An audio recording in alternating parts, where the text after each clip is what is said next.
Doctors and professional musicologists have also studied this power to transform, creating a whole new branch of medicine called music therapy.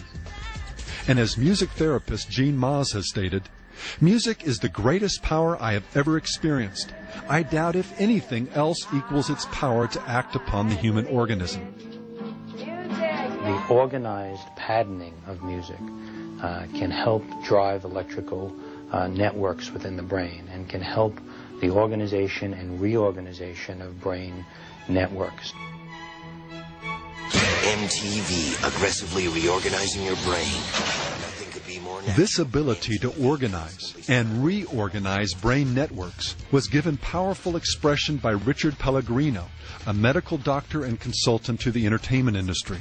In an article in Billboard magazine, Dr. Pellegrino discussed the powerful way music interacts, often subconsciously, with receptors in the brain to produce endorphin highs, to trigger a flood of emotions and images that have the ability to instantaneously produce very powerful changes in emotional states.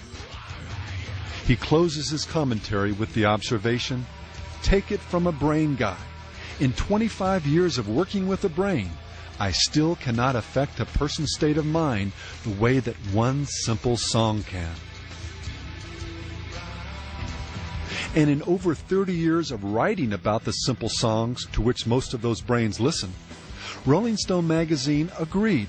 A song or an album, they said, can change your life. A great concert will change it on the spot. And when they're honest, the fans agree.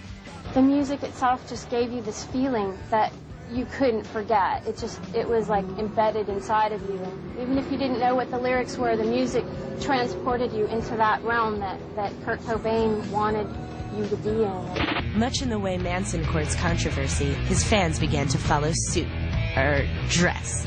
Years ago, Marilyn got in trouble for bringing his Kiss lunchbox to school.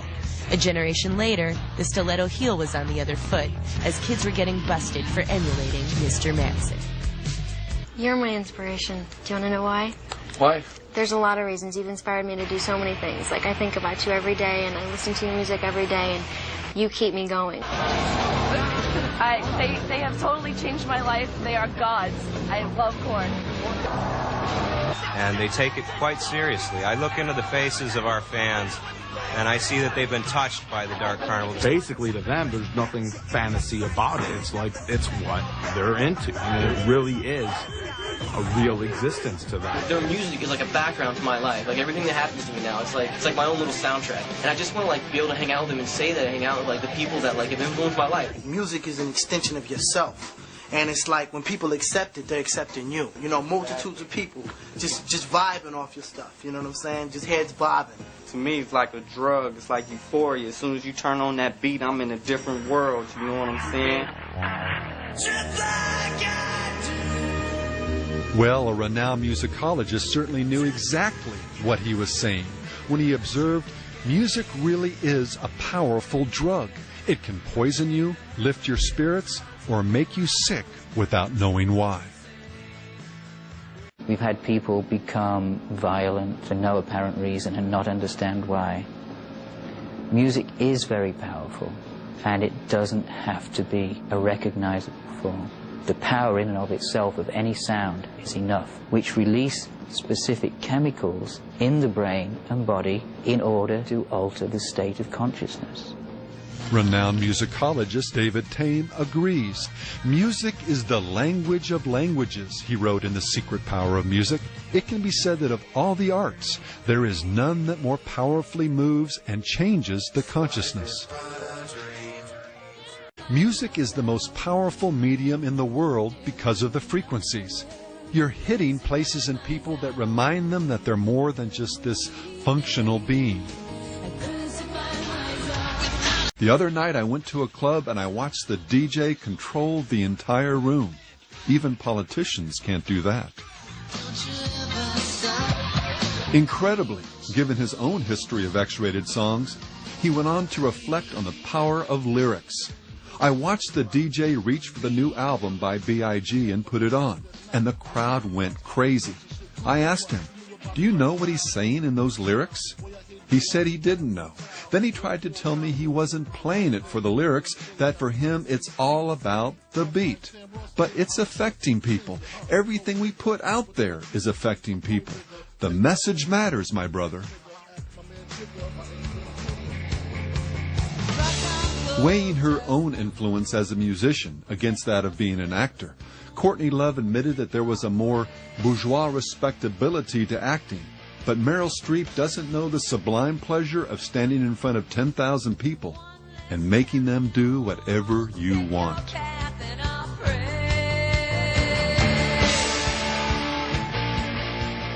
Superstar Jimi Hendrix noted another, perhaps more sobering aspect of this power.